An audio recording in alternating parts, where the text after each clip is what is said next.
നമസ്കാരം. 7 യുദ്ധങ്ങൾ അവസാനിപ്പിച്ചുവെന്നും താൻ നൊബേൽ സമ്മാനത്തിന് അർഹനല്ലേ എന്നുമാണ് അമേരിക്കൻ പ്രസിഡന്റ് ഡൊണാൾഡ് ട്രംപ് ആവർത്തിച്ച് ചോദിക്കുന്നത്. കംബോഡിയയും തായ്ലൻഡും കൊസോവോയും സെർബിയയും ഇസ്രയേലും ഇറാനും എന്തിന് ഇന്ത്യ പാക് യുദ്ധവും അവസാനിപ്പിച്ചതും സ്വന്തം ക്രെഡിറ്റിലാക്കിയാണ് ട്രംപിന്റെ അവകാശവാദം. ലോകവേദിയിൽ ആദരിക്കപ്പെടേണ്ട ഇടപെടലാണ് നടത്തുന്നതെന്ന് ട്രംപ് പറയുന്നു. ആവർത്തിച്ച് ഈ അവകാശവാദം ഉന്നയിക്കുന്ന ട്രംപിനോട് സമാധാനത്തിനുള്ള നൊബേൽ വേണമെങ്കിൽ ഗാസയിൽ ഇസ്രയേൽ നടത്തുന്ന യുദ്ധം അവസാനിപ്പിക്കണമെന്നാവശ്യപ്പെട്ടത് ഫ്രഞ്ച് പ്രസിഡന്റ് ഇമ്മാനുവൽ മാക്രോണാണ്. ഗാസയിൽ യുദ്ധം നടത്താൻ ഇനി തങ്ങൾക്ക് ആയുധം നൽകില്ലെന്ന് US തീരുമാനിച്ചാൽ മാത്രം മതിയെന്ന മാക്രോണിന്റെ വാക്കുകളാണ് ലോകത്തിനാകെ ട്രംപിനോട് പറയാനുള്ളത്. ട്രംപിന്റെ സമാധാന ഇടപെടലിന് പിന്നാലെ ഗാസയിൽ ആക്രമണം ശക്തമാക്കിയിരിക്കുകയാണ് ഇസ്രയേൽ. സ്വയം നൊബേലും ആദരവും ഇരന്നു വാങ്ങാൻ നോക്കുന്ന ട്രംപിന് ഗസയിലെ യുദ്ധം അവസാനിപ്പിക്കാനാകുമോ? അറബ് രാഷ്ട്രങ്ങളുമായി ട്രംപ് നടത്തുന്ന ചർച്ച ആത്മാർത്ഥമോ? ഈ വിഷയമാണ് നമ്മൾ ഇന്ന് സ്പെഷ്യൽ ഡിബേറ്റിൽ പരിശോധിക്കുന്നത്. ഈ ചർച്ചയിൽ എനിക്കൊപ്പം ഡോക്ടർ മോഹൻ വർഗീസ്, വിദേശകാര്യ വിദഗ്ധൻ, ശ്രീ രഘുനാഥൻ നായർ, അദ്ദേഹം വിദേശകാര്യ വിദഗ്ധനാണ്, സനന്ദ് സദാനന്ദൻ, വിദേശകാര്യ വിദഗ്ധൻ, അധ്യാപകൻ എന്നിവരാണ് നമ്മുടെ ചർച്ചയിൽ പങ്കെടുക്കുന്നത്. ആദ്യം ശ്രീ സനന്ദ്, നോക്കൂ, 7 യുദ്ധം 7 മാസ കാലയളവിനിടെ താൻ നിർത്തിയെന്ന് ട്രംപ് അവകാശപ്പെടുന്നുണ്ട്. മാത്രവുമല്ല, UN ചെയ്യേണ്ട കാര്യങ്ങളാണ് താൻ ചെയ്യുന്നത്, അതിന് തന്നെ ലോകവേദിയിൽ ആദരിക്കണമെന്നൊക്കെയാണ് ട്രംപ് പറയുന്നത്. പക്ഷേ എന്താണ് പലസ്തീൻ വിഷയത്തിൽ അമേരിക്കയുടെ നിലപാട് എന്നത് ഇന്നലത്തെ ട്രംപിന്റെ UN അഭിസംബോധനയിൽ വ്യക്തമായതാണ്. അതിൽ യാതൊരു മാറ്റവും ഉണ്ടായിട്ടില്ല. എന്താണോ ഇസ്രയേൽ ഈ യുദ്ധം അവസാനിപ്പിക്കാൻ പറയുന്നത്, അത് ബന്ദികളെ വിട്ടയക്കണമെന്നതാണ്. അത് ആവർത്തിക്കുകയാണ് ഇന്നലെ ട്രംപ് ചെയ്തിരിക്കുന്നത്. ആ ട്രംപിന് ഗസയിൽ വെടിനിർത്തൽ സാധ്യമാക്കാൻ കഴിയുമോ? തീർച്ചയായും ഇല്ല. അത് ട്രംപ് ഈ കഴിഞ്ഞ ദിവസം UN നടത്തിയിട്ടുള്ള സംഭാഷണം എന്ന് പറയപ്പെടുന്നത് അദ്ദേഹത്തിന്റെ പതിവ് സംഭാഷണങ്ങൾ പോലെയുള്ള ചില വാചകങ്ങൾ മാത്രമാണ്. നമുക്ക് കൃത്യമായിട്ട് അറിയാം എന്ത് നിലപാടാണ് കഴിഞ്ഞ കുറച്ച് മാസങ്ങളായിട്ട് ട്രംപ് ഗസ വിഷയത്തിൽ എടുത്തുകൊണ്ടിരിക്കുന്നത്. അത് ഓരോ ദിവസം കൂടുന്തോറും ട്രംപ് ഇസ്രായേലിനുള്ള സഹായങ്ങൾ വർദ്ധിപ്പിക്കുകയും ഇസ്രായേലിന് കൊടുക്കുന്ന ആയുധങ്ങളുടെ അളവ് വർദ്ധിപ്പിക്കുകയും ഒക്കെയാണ് ചെയ്യുന്നത്. വാസ്തവത്തിൽ നമ്മൾ ഈ പറയുന്ന ട്രംപ് സമാധാനത്തിനായിട്ട് അല്ലെങ്കിൽ ഗസയിലെ സമാധാനത്തിനായിട്ട് പ്രവർത്തിക്കുന്നു എന്നുള്ളതിൽ യാതൊരു രീതിയിലും നമുക്ക് ഒരു തരത്തിലും കാണാനായിട്ട് സാധിക്കുന്നില്ല. കൃത്യമായി പറഞ്ഞു കഴിഞ്ഞാൽ ഇപ്പൊ കഴിഞ്ഞ ദിവസം UN സംസാരിച്ച നേതാക്കളുടെ ലിസ്റ്റ് നമുക്ക് നോക്കിയാൽ അറിയാം. തുർക്കിയുടെ പ്രസിഡന്റ് എർദോഗാൻ ഉണ്ടായിരുന്നു, ഖത്തറിന്റെ അമീർ ഉണ്ടായിരുന്നു, അതുപോലെ തന്നെ മറ്റു പ്രധാനപ്പെട്ട എല്ലാ നേതാക്കളും സംസാരിച്ച ഭാഷ ഫ്രഞ്ച് പ്രസിഡന്റ് മക്രോൺ ഉണ്ടായിരുന്നു. ഇവരെല്ലാവരുടെയും സംസാരത്തിന്റെ ഇടയിൽ മാറി നിന്ന ഏക സംസാരം എന്ന് പറയുന്നത് ട്രംപിന്റെ ഭാഷയാണ്. ട്രംപ് എടുത്ത ഗസയിൽ എടുത്ത നിലപാടുകളാണ്. ബാക്കി എല്ലാവരും പല രീതിയിലും പറഞ്ഞുകൊണ്ടിരുന്നത് എത്രയും പെട്ടെന്ന് ഗസയിലെ യുദ്ധം നിർത്തുക എന്നുള്ളതായിരുന്നു. അതിന്റെ മറ്റു ഭാഗമായിട്ട് കടന്നു പറയുന്നു. പലപ്പോഴും യൂറോപ്യൻ രാഷ്ട്രങ്ങൾ ഒരിക്കലും ഈ നമ്മളിപ്പോ നിലപാടെടുത്തിട്ടുള്ള UK പോലെയുള്ള രാഷ്ട്രം അല്ലെങ്കിൽ ഇപ്പൊ പറഞ്ഞിട്ടുള്ള പ്രധാനപ്പെട്ട രാഷ്ട്രങ്ങളൊന്നും, പോർച്ചുഗലോ കാനഡയോ ഓസ്ട്രേലിയയോ ഒന്നും ഒരു കാലത്തും ഒരു ദ്വിരാഷ്ട്ര രീതിയിൽ പലസ്തീൻ അംഗീകരിക്കുക എന്ന് പറയുന്ന നിലപാടില്ലാത്ത രാഷ്ട്രങ്ങളാണ്. അവർ പോലും പലസ്തീൻ എന്ന് പറയുന്ന ഒരു രാഷ്ട്രത്തിന് വേണം എന്ന് പറയുന്നു, അംഗീകാരം കൊടുക്കാൻ തയ്യാറാവുന്നു. ആ രാജ്യങ്ങളിൽ പലപ്പോഴും പാലസ്തീന്റെ പതാക ഉയർത്തുന്ന സാഹചര്യം പോലും ഉണ്ടാകുന്നു. അത്രമേൽ ലോകം മുഴുവൻ ഗസയുടെ വിഷയത്തിൽ പാലസ്തീനൊപ്പം നിൽക്കുമ്പോഴും ട്രംപിന്റെ സ്വരം മാത്രമാണ് വേറിട്ട് നിൽക്കുന്നത്. അത് മാത്രമല്ല, വളരെ റാഡിക്കലായ ഭാഷയിലാണ്. ഒരുപക്ഷെ നമ്മൾ പറയുന്ന ലോകത്തിലെ ഒരുപക്ഷം എല്ലാ മാനവികതയും യുദ്ധത്തിന്റെ പേരിൽ, തീവ്രവാദത്തിന്റെ ശരിയോ തെറ്റോ പോലെയുള്ള വിഷയങ്ങൾക്ക് അപ്പുറത്ത് ഗസയിൽ ഇപ്പൊ കഴിഞ്ഞ 2 വർഷങ്ങളായി നടന്നുകൊണ്ടിരിക്കുന്ന വലിയ നരനായാട്ടിനെതിരെ, മനുഷ്യ വിരുദ്ധമായ പ്രവർത്തനങ്ങൾക്കെതിരെ, കുട്ടികളുടെയും സ്ത്രീകളുടെയും പ്രശ്നത്തിനെതിരെ ഒക്കെ ഇത്രമേൽ ജനസമ്മതം ഉണ്ടായിട്ട് പോലും ട്രംപിന്റെ ഭാഷ അല്ലെങ്കിൽ ട്രംപ് എടുക്കുന്ന നിലപാടുകൾ അത്രമാത്രം അരോചകമാണ്. അപ്പൊ അത്തരം ഒരു നേതാവ് സമാധാനത്തിലുള്ള നോബൽ സമ്മാനത്തിന് എനിക്ക് കിട്ടാവുന്ന ഇതുകൂടി തന്നാൽ ഞാൻ തരാം എന്ന രീതിയിൽ മുന്നോട്ട് വയ്ക്കുന്നത് അദ്ദേഹത്തിന്റെ ചില കുസൃതികളോ അല്ലെങ്കിൽ അദ്ദേഹത്തിന്റെ ഒരു വളരെ സ്വഭാവം നമുക്കറിയാം, വ്യത്യസ്തമായ സ്വഭാവത്തിന്റെ അതിന്റെ ചില പ്രതിഫലനങ്ങൾ മാത്രമാണ്. വാസ്തവത്തിൽ അതൊരു ആക്ഷേപഹാസ്യമാണ്, അല്ലെങ്കിൽ ചരിത്രത്തിന്റെ ഒരു ഐറണിയാണ്. നമ്മൾ ട്രംപിന് നോബൽ സമ്മാനത്തിനുള്ള അവസാനത്തെ ചവിട്ടുപടിയാണ് ഗസയിലെ സമാധാനം എന്ന് പറയുന്നത്. എനിക്ക് തോന്നുന്നു ട്രംപിനെ ഒരു സമാധാനം എന്ന് പറയുന്നത് ഗസയിൽ കൊണ്ടുവരാൻ സാധിക്കില്ല. കാരണം ഇസ്രായേലിന് കൃത്യമായ ലക്ഷ്യങ്ങളുണ്ട് നിലവിൽ നടക്കുന്ന ആക്രമണത്തെ സംബന്ധിച്ച്. അത് ഇതിന്റെ പ്രധാനപ്പെട്ട ലക്ഷ്യം ബന്ദികളെ മോചിപ്പിക്കുക എന്നുള്ളതൊന്നുമല്ല. പലസ്തീൻ എന്ന് പറയുന്ന രാഷ്ട്രം എന്ന് പറയുന്ന സങ്കല്പം നിലവിലുള്ള ഭൂപ്രദേശങ്ങളെ പൂർണ്ണമായും ഇല്ലാതാക്കുക. അത്തരത്തിലുള്ള വിശാലമായിട്ടുള്ള ഒരു ഗ്രാൻഡ് ആയിട്ടുള്ള സ്ട്രാറ്റജി ഉണ്ട്. അതിന്റെ ഭാഗമാണ് ഇത്തരത്തിൽ ഇപ്പോഴും പരമാവധി ആളുകളെ കൊന്നൊടുക്കുക, പരമാവധി ആളുകളെ അവിടെ നിന്ന് തുരത്തി പുറത്ത് ചാടിക്കുക, അത്തരം സംഗതികൾ. അപ്പൊ അതിന്റെ ഭാഗമായി നടന്നുകൊണ്ടിരിക്കുന്ന ഒരു സംഗതിയാണ്. അത്രമേൽ അന്താരാഷ്ട്ര സമ്മർദ്ദങ്ങൾ വരുമ്പോൾ അതിനുമായി ബന്ധപ്പെട്ട് മറ്റു രാഷ്ട്രങ്ങൾ ഇടപെടുമ്പോൾ അത് ചർച്ചയാവുന്നെന്ന് മാത്രമേ ഉള്ളൂ. അതിനർത്ഥം ദുരാഷ്ട്രം വരും എന്നൊന്നുമല്ല. അതും ചില തരത്തിലുള്ള നമ്മൾ ഈ ഒരു സാഹചര്യത്തിൽ കാണുന്ന അനാവശ്യമായ ചില മോഹങ്ങൾ മാത്രമാണ്. പലസ്തീൻ എന്ന് പറയുന്ന ഒരു രാഷ്ട്രം ഫലത്തിൽ അംഗീകരിച്ചെങ്കിലും അതിനപ്പുറത്തേക്ക് എന്ത് സംഭവിക്കുമെന്ന് ചോദിച്ചാൽ നിലവിൽ യാതൊരു സാധ്യതകളും ഞാനിപ്പോ നോക്കി കാണുന്നില്ല എന്നതുകൊണ്ടാണ് മറ്റൊരു. ശരി, ഞാൻ താങ്കളിലേക്ക് തിരിച്ചെത്താം. ശ്രീ രഘുനാഥ് നായർ, നോക്കൂ, ട്രംപ് ഇന്നലെ UN സംസാരിക്കുന്നു. നമുക്കറിയാം, അന്താരാഷ്ട്ര തലത്തിൽ ഒരു സമ്മർദ്ദം ഈ യുദ്ധം അവസാനിപ്പിക്കാൻ ഇസ്രയേലിന് മേലുണ്ട്.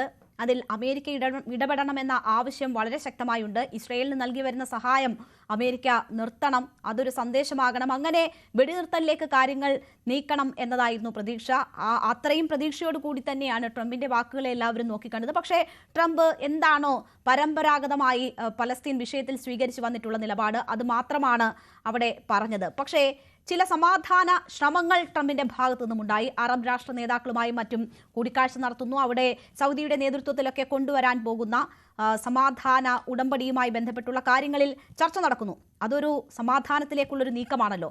അതിന് തൊട്ട് പിന്നാലെ ഇപ്പോൾ ഗസയിൽ ആക്രമണം കൂടുതൽ കടുപ്പിച്ചിരിക്കുകയാണ് ഇസ്രയേൽ. അതായത് ഏതൊരു സമാധാന ശ്രമം നടക്കുന്നോ അതിന് തൊട്ടു പിന്നാലെ ആക്രമണം അതിരൂക്ഷമാക്കുന്ന സാഹചര്യം, അത് നമ്മൾ പല ഘട്ടങ്ങളിൽ കണ്ടതാണ്. വെടിനിർത്തലിന് ഹമാസ് തയ്യാറായി നിൽക്കുമ്പോഴാണ് അറബ് രാഷ്ട്രത്തിലേക്ക് ഇസ്രയേലിന്റെ ആക്രമണം ഉണ്ടാകുന്നത്. അതിന് പിന്നാലെ ആക്രമണം രൂക്ഷമാക്കി അവിടെ ഗസ പിടിച്ചെടുക്കുന്ന തരത്തിലേക്ക് വരെ വന്നു. കരയുദ്ധം ആരംഭിച്ചു. ഇപ്പോൾ ട്രംപിന്റെ നേതൃത്വത്തിൽ ഒരുപക്ഷെ സമാധാനത്തിലേക്ക് പോകുമോ എന്ന് കരുതുമ്പോൾ വീണ്ടും അവിടെ ആക്രമണം കടുപ്പിച്ചിരിക്കുന്നു. ഒരിക്കലും സമാധാനം വരരുത് എന്നതാണോ ഇസ്രയേലും ഒപ്പം തന്നെ അമേരിക്കയും ആഗ്രഹിക്കുന്നത്? രേണുക, ഈ ഒരു യുദ്ധത്തിൽ നമ്മൾ നോക്കുകയാണെന്നുണ്ടെങ്കിൽ ട്രംപിന്റെ ഭാഗത്തു നിന്ന് ഈ ഒരു യുദ്ധം അവസാനിപ്പിക്കാൻ വേണ്ടിയിട്ടുള്ള യാതൊരുവിധ നടപടികളും ഇതുവരെ ഉണ്ടായിട്ടില്ല. ട്രംപ് കയറി ഉടനെ ഇസ്രായേൽ പാലസ്തീൻ യുദ്ധം അവസാനിപ്പിക്കണം എന്നൊരു പ്രസ്താവന നടത്തിയതല്ലാതെ ട്രംപ് സമാധാനത്തിന്റെ ഒരു വെള്ളരിപ്രാവായിട്ട് നോബൽ സമ്മാനമൊക്കെ മേടിക്കണമെന്നുള്ള ആഗ്രഹത്തിലാണ് കയറി വന്നിട്ട് റഷ്യ യുക്രൈൻ യുദ്ധം ഞാൻ 24 മണിക്കൂർ കൊണ്ട് നിർത്തിക്കും എന്ന് പറഞ്ഞു. ഇസ്രായേൽ ഹമാസ് യുദ്ധം നിർത്തണമെന്ന് പറഞ്ഞു. ഇതൊന്നും നിന്നിട്ടില്ല. ഇതിപ്പോഴും നടക്കുന്നുണ്ട്. ഇപ്പൊ ട്രംപിന്റെ ലേറ്റസ്റ്റ് ആയിട്ട് UN സ്റ്റേറ്റ്മെന്റ്സ് നോക്കുകയാണെന്നുണ്ടെങ്കിൽ ട്രംപ് ഏറ്റവും കൂടുതൽ ഊന്നി പറഞ്ഞതെന്ന് പറഞ്ഞു കഴിഞ്ഞാൽ ബന്ദികളെ മോചിപ്പിക്കണം. ആദ്യം തന്നെ UN ചീത്ത വിളിച്ചുകൊണ്ടാണ് ട്രംപ് തുടങ്ങിയത്. ട്രംപിന്റെ ഒരു സ്ട്രാറ്റജി എന്ന് പറഞ്ഞു കഴിഞ്ഞാൽ ട്രംപിനെതിരെ നിൽക്കുന്ന ആളുകളോട് ട്രംപ് ഇച്ചിരി താണ് സംസാരിക്കും. ട്രംപിനോട് സൗഹൃദം ആര് കാണിക്കുന്നോ അവരുടെ തലേ കയറി. ഇതാണ് ഇപ്പൊ ട്രംപിന്റെ ഈ രണ്ടാം ഊഴത്തിന് നമ്മൾ ആദ്യം മുതലേ കണ്ടുവരുന്ന ഒരു കാര്യം. അപ്പൊ UN ഇതുപോലെ തന്നെ UN ട്രംപിന് അമേരിക്കൻ പ്രസിഡന്റിന് തീർച്ചയായിട്ടും തക്കതായ ഒരു സ്ഥാനമുണ്ട്. UN ഫണ്ട് ചെയ്യുന്നതിന്റെ പ്രധാനപ്പെട്ട ഭൂരിഭാഗവും അമേരിക്ക തന്നെയാണ് ഫണ്ട് ചെയ്യുന്നത്. UN ബാക്കി അസോസിയേറ്റഡ് മേഖലകളിലെല്ലാം അമേരിക്കയുടെ ഫണ്ടിങ് ഉണ്ട്. തീർച്ചയായിട്ടും അമേരിക്കൻ പ്രസിഡന്റിന് അവിടെ വലിയൊരു സ്ഥാനമുണ്ട്. അതിനെ ദുരുപയോഗം ചെയ്തുകൊണ്ട് UN തന്നെ ചീത്ത വിളിച്ചുകൊണ്ടാണ് ട്രംപ് തുടങ്ങുന്നത്. ഈ വിഷയത്തിലേക്ക് വന്നു കഴിഞ്ഞപ്പോഴും ട്രംപ് ഈ ഒരു യുദ്ധം നിർത്തണമെന്നുള്ള രീതിയിൽ യാതൊന്നും പറഞ്ഞില്ല. പുള്ളി പറഞ്ഞ ഒരേ ഒരു ഇതെന്ന് പറഞ്ഞു കഴിഞ്ഞാൽ ബന്ദികളെ തിരിച്ചു കൊടുക്കുക. 250 പേരെ അവർ പിടിച്ചോണ്ട് പോയതിൽ ഇപ്പൊ 45 പേരെ മറ്റേ അവശേഷിക്കുന്നുണ്ട് എന്ന് പറയുന്നുണ്ട്. അവർ തിരിച്ചു കൊടുക്കാന്നുള്ള ഒരു സ്റ്റാൻഡ്, അല്ലാതെ യുദ്ധം അവസാനിപ്പിക്കുന്നതിനെ കുറിച്ച് യാതൊന്നും പറഞ്ഞിട്ടില്ല. പിന്നെ രണ്ടാമത്, നമ്മൾ ഈ ഒരു സബ്ജക്ട് എടുക്കുന്നത് ഇതൊരു ഇസ്രായേലി പാലസ്തീൻ വാറല്ല, ഇതൊരു ഇസ്രായേലി ഹമാസ് വാറാണെന്നുള്ള ഒരു അഭിപ്രായക്കാരനാണ് ഞാൻ. മുൻപ് ഇസ്രായേലും പാലസ്തീനുമായിട്ട് ഒരുപാട് കോൺഫ്ലിക്റ്റ് ഉണ്ടായിരുന്നു. ഇപ്പൊ പാലസ്തീൻ എന്ന് പറയുന്ന ഒരു സ്റ്റേറ്റിനെ റെക്കഗ്നൈസ് ചെയ്യണമെന്ന് പറഞ്ഞ് 142 രാഷ്ട്രങ്ങൾ വോട്ട് ചെയ്തു. 10 രാഷ്ട്രങ്ങൾ പിന്നെ എഗൻസ്റ്റ് ആയിട്ട്, അതായത് അർജന്റീനയും അമേരിക്കയും അടക്കം എഗൻസ്റ്റ് ആയിട്ട് വോട്ട് ചെയ്തു. അതിന്റെ ഒരു കാരണം എന്ന് പറഞ്ഞു കഴിഞ്ഞാല് ഇവിടെ പാലസ്തീൻ എന്ന് പറയുന്ന ഒരു ഭൂപ്രദേശം ഉണ്ട്, അവിടെ ഒരു ഗവൺമെന്റും ഉണ്ട്. അപ്പൊ അവരെ അംഗീകരിച്ച് UN കൊണ്ടുവന്നിട്ടില്ല. UN ഭാഗമല്ല അവര്. അപ്പൊ ലോകരാഷ്ട്രങ്ങൾ അവരെ അംഗീകരിച്ച് UN കൊണ്ടുവരണം പാലസ്തീൻ. ഗാസ എന്ന് പറയുന്നത് പാലസ്തീൻ എന്ന് പറഞ്ഞ രാജ്യത്തിന്റെ ഒരു ചെറിയൊരു ഭാഗം മാത്രമാണ്. ഗാസ ഇപ്പൊ ഭരിക്കുന്നത് ഹമാസ് ആണ്. പണ്ട് 2005 മുമ്പായിട്ട് ഇസ്രായേൽ ഈ ഗാസ സ്ട്രിപ്പ് മുഴുവൻ പിടിച്ചടക്കിയിരുന്നു, ഇസ്രായേലിന്റെ കസ്റ്റഡിയിലായിരുന്നു.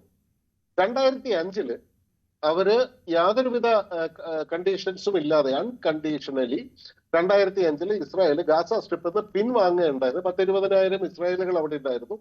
അപ്പൊ അവരെതിർത്തു. സത്യം പറഞ്ഞ ഇസ്രായേലി പട്ടാളത്തിനെ ഇസ്രായേലുകാർ തന്നെ എതിർത്തു. ഞങ്ങൾ ഇനി എവിടെ പോകാനാണെന്നൊക്കെ പറഞ്ഞ് എതിർത്തു. പക്ഷെ ബലമായിട്ട് അവരെ അവിടുന്ന് നീക്കി. ഏതാണ്ട് അന്ന് 2005 $3 ബില്യൺ ആ വിഡ്രോവലിന് വേണ്ടിയിട്ടും മറ്റുള്ളവരെ പുനരധിവസിപ്പിക്കാനും വേണ്ടിയിട്ട് ഇസ്രായേൽ ചെലവാക്കിയിട്ടുണ്ട്. ഇസ്രായേൽ നിരുപാധികം പിൻവാങ്ങുമായിരുന്നു.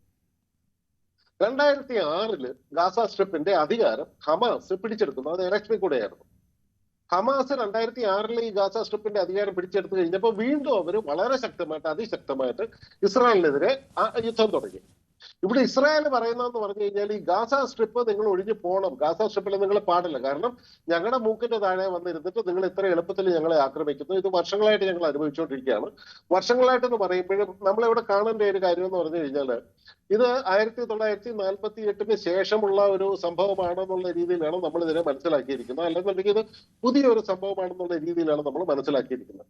പക്ഷെ ഇസ്രായേലുകളും അറബുകളും തമ്മിലുള്ള ഈ പ്രശ്നത്തിന് ഏകദേശം 1400 വർഷം പഴക്കമുണ്ട്.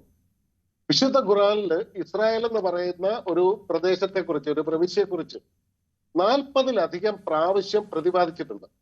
അപ്പൊ എന്ന് പറഞ്ഞു കഴിഞ്ഞാൽ ഇസ്രായേൽ എന്ന് പറയുന്ന ഒരു രാജ്യം അവിടെ ഉണ്ടായിരുന്നു, ആ ഒരു പ്രദേശം അവിടെ ഉണ്ടായിരുന്നു, ആൾക്കാർ അവിടെ ഉണ്ടായിരുന്നു. അവർക്ക് പലായനം ചെയ്യേണ്ടി വന്നു. അവർ ലോകത്തിന്റെ പല ഭാഗത്തിലേക്ക് ഓടിപ്പോയിട്ട് എല്ലാ രാഷ്ട്രങ്ങളിലും അവർക്ക് നേരിടേണ്ടി വന്നത്, ഈ ജൂതന്മാർക്ക് നേരിടേണ്ടി വന്നത് കൊടിയ പീഡനമായിരുന്നു. നമുക്കെല്ലാവർക്കും അറിയാം, ഇന്ത്യയിൽ മാത്രമേ ഉള്ളൂ അവർക്കൊരു റെസ്പെക്ട് കിട്ടിയതും പീഡനം അനുഭവിക്കാത്തതും. പിന്നീടാണ് അവരുടെ ആ ഒറിജിനൽ ഭാഗത്തേക്ക്, എവിടുന്നാണോ പലായനം ചെയ്തത് ആ ഭാഗത്തേക്ക്, മിഡിൽ ഈസ്റ്റിലേക്ക് അവർ വന്ന് താമസിക്കുകയും UN-ന്റെ ഒക്കെ സമ്മതത്തോടു കൂടി 1948 ഇസ്രായേൽ എന്ന് പറയുന്ന ഒരു പ്രദേശം ഉണ്ടായിരുന്നു. അപ്പൊ അത് ഇസ്രായേല് അവിടെ ഒറിജിനലി പറയുന്നത് 1400 വർഷങ്ങൾക്ക് മുമ്പേ ഇസ്രായേൽ എന്ന് പറയുന്ന ഒരു പ്രദേശം അവിടെ ഉണ്ടായിരുന്നു. അപ്പൊ നമ്മൾ അത് അധിനിവേശം എന്ന് പറയുന്നതിൽ തെറ്റാണ്. രണ്ടാമത്തെ കാര്യം, പാലസ്തീൻ ഗവൺമെന്റ്, ഇപ്പോഴത്തെ പാലസ്തീൻ ഗവൺമെന്റ് ഹമാസിനോട് ആയുധം വെച്ച് കീഴടങ്ങാൻ ശക്തമായിട്ട് ആവശ്യപ്പെട്ടിട്ടുണ്ട്. 2-3 ദിവസം മുമ്പെയാണ്. അവിടുത്തെ പ്രസിഡന്റ് തന്നെ പറഞ്ഞു, ഈ യുദ്ധത്തിൽ നിന്ന് നിങ്ങൾ പിൻവാങ്ങണം, നിങ്ങൾ ആയുധം വെച്ച് കീഴടങ്ങണമെന്ന് ആവശ്യപ്പെട്ടു. അപ്പൊ ഹമാസ് പാലസ്തീന് വേണ്ടിയാണ് യുദ്ധം ചെയ്യുന്നതെന്നുണ്ടെങ്കിൽ പാലസ്തീൻ ഗവൺമെന്റ് ഇവരോട് കീഴടങ്ങാൻ പറയത്തില്ലല്ലോ. ആ ഹമാസ് എന്ന് പറയുന്ന ഇറാന്റെ ഒരു പ്രോക്സിയാണ്. ഇറാൻ അവർക്ക് വെള്ളവും വളവും ഒക്കെ കൊടുത്ത്, ഇങ്ങനെ ഭക്ഷണമൊക്കെ കൊടുത്ത് വളർത്തി വെച്ചിരിക്കുന്ന ഒരു പ്രോക്സിയാണ്. ഇറാൻ പറയുന്നത് അനുസരിച്ചിട്ടാണ് ഇവര് ഇസ്രായേലുമായിട്ട് യുദ്ധം ചെയ്യുന്നത്.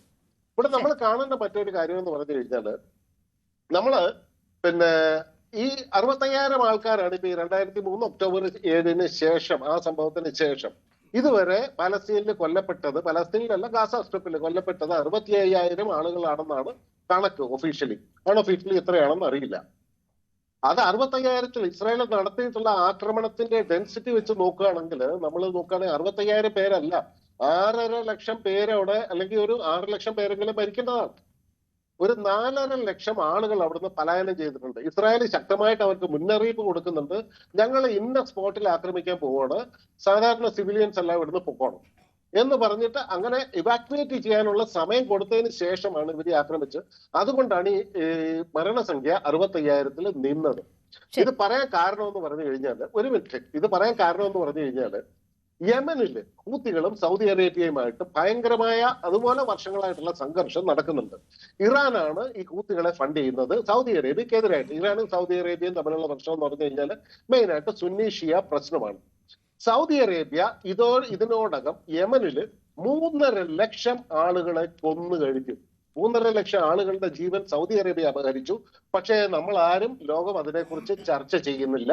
ഇപ്പോഴും അത് നടന്നുകൊണ്ടിരിക്കുക. ഹൂത്തികളെ 4 മിസൈൽ സൗദിയിലോട്ട് വിടും, സൗദി ഒരു 10 അങ്ങോട്ടും വിടും. ഇതിപ്പോഴും നടന്നുകൊണ്ടിരിക്കുന്ന കാര്യമാണ്, നമ്മൾ ചർച്ച ചെയ്യുന്നില്ല. ഇവിടെ നമ്മൾ നോക്കേണ്ട കാര്യം എന്ന് പറഞ്ഞാൽ 3.5 ലക്ഷം യമനികളെ സൗദി അറേബ്യ കൊന്നു കൊടുത്തിയത് നമ്മൾ വിഷയമാക്കുന്നില്ല.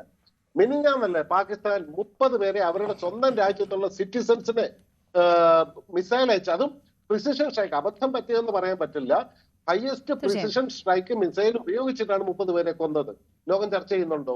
ഇല്ല. അപ്പൊ ഇതിന്റെ പുറകിൽ അജണ്ടയുണ്ട്, അതുകൂടെ നമ്മൾ മനസ്സിലാക്കണം ചർച്ച ചെയ്യുമ്പോൾ.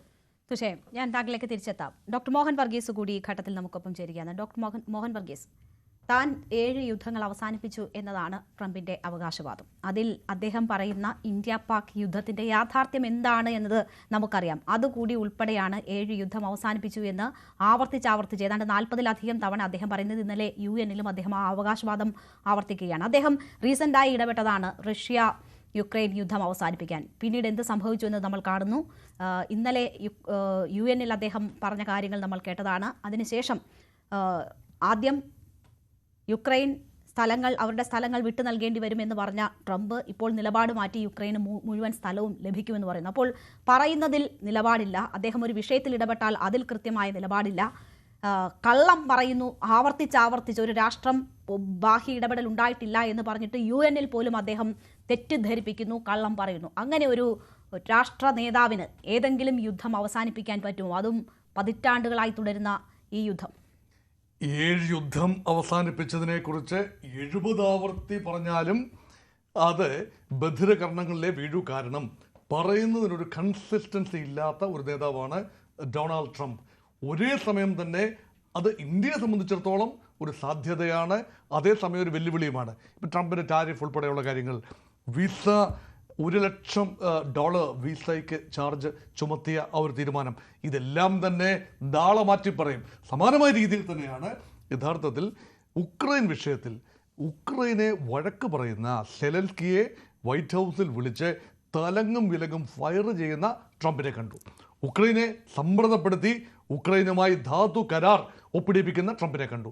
ഇപ്പോഴിതാ പറയുന്നു, ഉക്രൈനെ ഞങ്ങൾ ഡിഫെൻഡ് ചെയ്യും, റഷ്യൻ അധിനിവേശം ഞങ്ങൾ കായികമായി തന്നെ തടയും. അപ്പോൾ ഇതിനൊരു കൺസിസ്റ്റൻസി ഇല്ല. ട്രംപിൻ്റെ നയങ്ങൾക്കോ ട്രംപിൻ്റെ ജൽപ്പനങ്ങൾക്കോ ഒരു കൺസിസ്റ്റൻറ്റ് റെറ്ററിക് പറയാൻ ആവില്ല. അതുകൊണ്ടാണ് ഇവിടെ യുദ്ധങ്ങൾ അവസാനിപ്പിക്കുന്ന ചരിത്രം. ഇപ്പോൾ യുണൈറ്റഡ് നേഷൻസ് ആണല്ലോ ഇപ്പോഴത്തെ പ്രധാനപ്പെട്ട ഒരു ഫോക്കൽ പോയിന്റ്.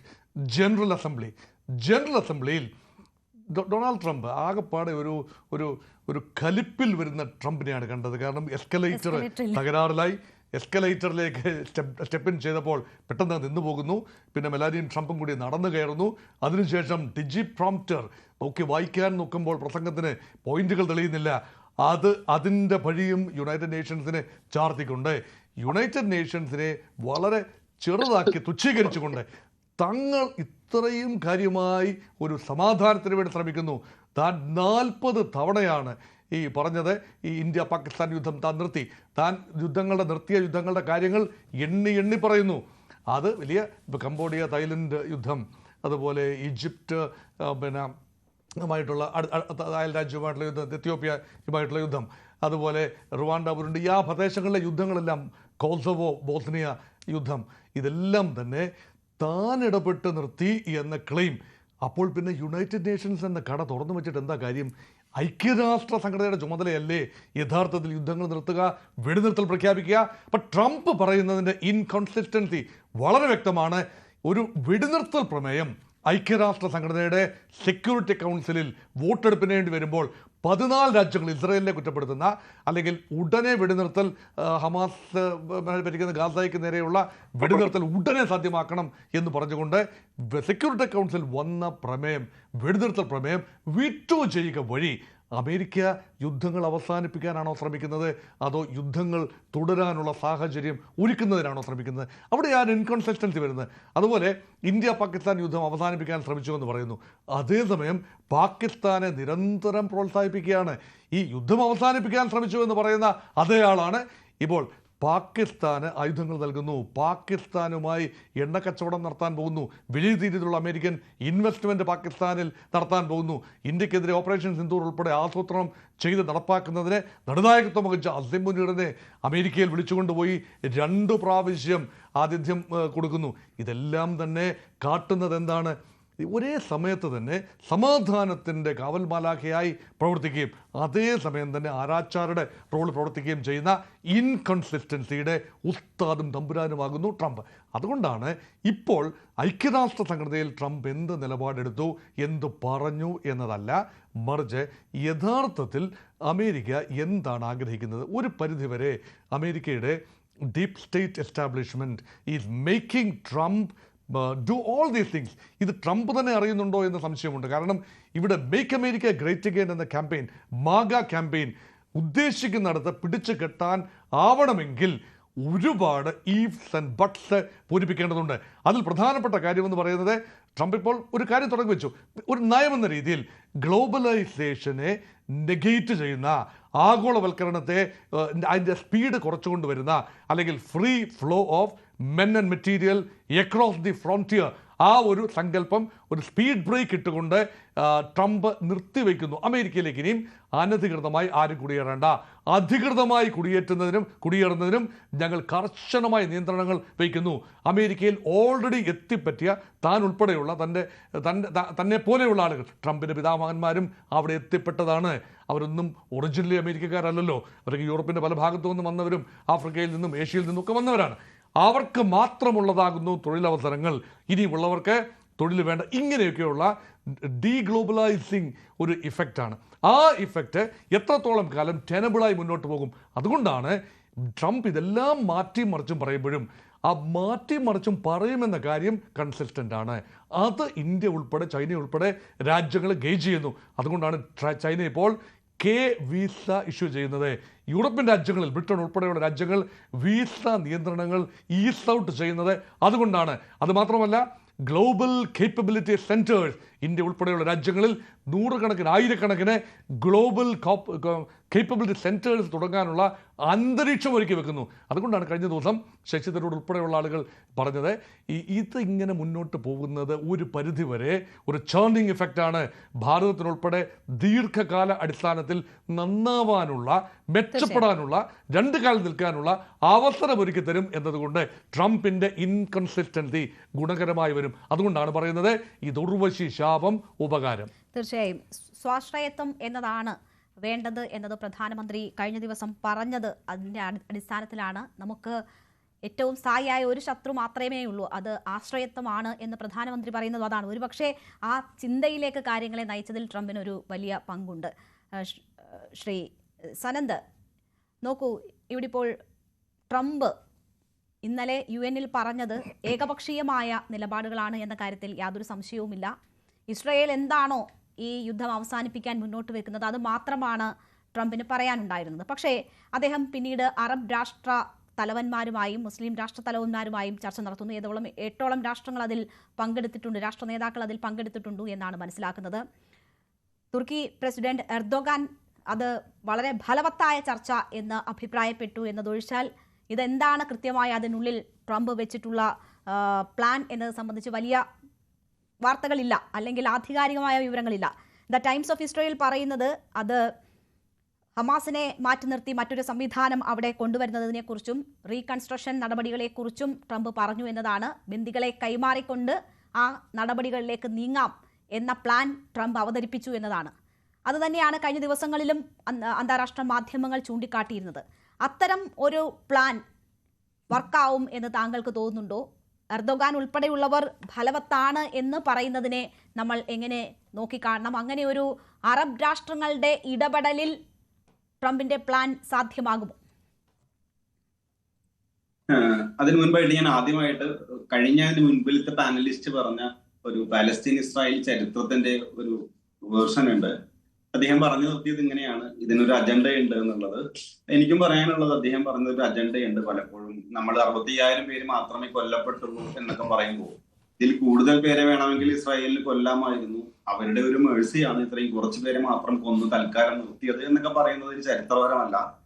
ഹമാസ് എന്നാണ് ഉണ്ടായി എന്നുള്ളത് ഒരുപക്ഷെ പാലസ്തീൻ ഇസ്രായേൽ ചരിത്രം പഠിച്ചവർക്ക് അറിയാം. ബാൽഫോർ ഡിക്ലറേഷന് ശേഷം 2 രാഷ്ട്രങ്ങൾ ഉണ്ടായി, അതിനുശേഷം പാലസ്തീനിൽ പല സംഘടനകളും ഉണ്ടായി. അപ്പൊ പിന്നീട് എത്ര വർഷങ്ങൾക്ക് ശേഷമാണ് ഒരു അംബർല ഓർഗനൈസേഷൻ ആയിട്ടുള്ള PLO ഉണ്ടാവുന്നത്. PLOയുടെ പ്രവർത്തനങ്ങളെ കുറിച്ചും യാസർ അറാഫാത്തിനെ പറ്റിയും, യാസർ അറാഫാത്ത് ഐക്യരാഷ്ട്ര സംഘടനയുടെ ജനറൽ അസംബ്ലിയിൽ നടത്തിയ പ്രസംഗവും എല്ലാവരും കേട്ടിട്ടുള്ളതാണ്. ഒരു കയ്യിൽ ഒലീവലയും മറ്റു കയ്യിൽ തൂക്കമായി നിൽക്കുന്ന അറാഫത്തിന്റെ ശേഷം അതെല്ലാം പരാജയപ്പെട്ട് അതിന്റെ അവസാന ഘട്ടത്തിലാണ് തീവ്രവാദ സ്വഭാവമുള്ള ഹമാസിലേക്ക് എത്തിച്ചേരുന്നത്. അപ്പൊ ഹമാസ് അല്ല വാസ്തവത്തിൽ പാലസ്തീൻ രാഷ്ട്രത്തിനുള്ള പ്രശ്നം ഒന്നും പറയപ്പെടുന്നത്. പലപ്പോഴും നമ്മൾ ചരിത്രത്തെ വളരെ സങ്കുചിതമായി കാണുന്നതിന്റെ പ്രശ്നമാണ്. ഇവിടെ ചോദ്യത്തിലേക്ക് വന്നു കഴിഞ്ഞാൽ അറബ് നേതാക്കളുമായിട്ട് ഈ വിഷയത്തിൽ അവരുടെ ഇനീഷ്യേറ്റീവായിട്ട് ഒരുപാട് ചർച്ചകൾ നടന്നിട്ടുണ്ട്, ഒരുപാട് ശ്രമങ്ങളും ഉണ്ടായിട്ടുണ്ട്. ഒന്നാം അറബ് ഇസ്രായേൽ യുദ്ധം, അല്ലെങ്കിൽ 73-ലെ യുദ്ധം, 67-73 ഒക്കെ യുദ്ധത്തിന്റെ സമയത്ത് നമുക്ക് നോക്കിയറിയാം ഈ അറബ് രാഷ്ട്രങ്ങൾക്ക് അത്രമേൽ ആത്മാർത്ഥതയൊന്നും പലസ്തീൻ വിഷയത്തിൽ ഇല്ല. ആദ്യത്തെ 2 യുദ്ധത്തിന് ശേഷം, 73 യുദ്ധത്തിന് ശേഷം അറബ് രാഷ്ട്രങ്ങൾക്ക് വലിയ തിരിച്ചടികൾ നേരിടുന്നു, പരാജയം നേരിട്ടതിന് ശേഷം പലപ്പോഴും അവരുടെ ആന്തരികമായിട്ടുള്ള രാഷ്ട്രത്തിനകത്തുള്ള സമ്മർദ്ദങ്ങൾക്ക് വേണ്ടി നിലപാടുകൾ എടുത്തു എന്ന് വരുത്തുന്നതിനപ്പുറത്ത് ഒരു പരിധി വിട്ട് ഈ വിഷയത്തിൽ ഇടപെടുന്ന ഒരു രാഷ്ട്രങ്ങളും ഇല്ല.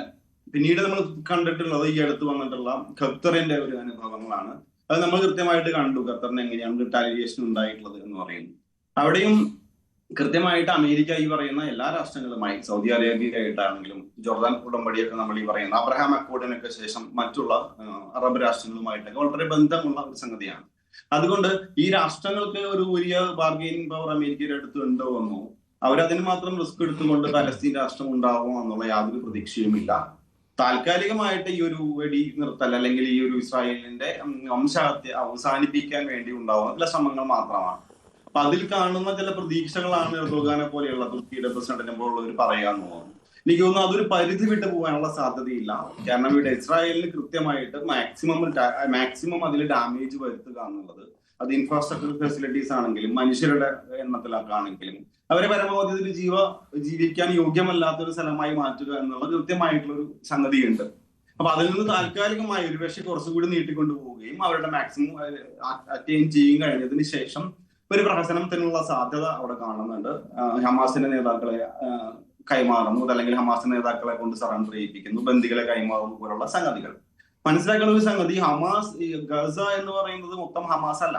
ഹമാസ് എന്ന് പറയുന്നത് അതിലൊരു വിഭാഗത്തിൽപ്പെട്ട ചില നേതാക്കളാണ്.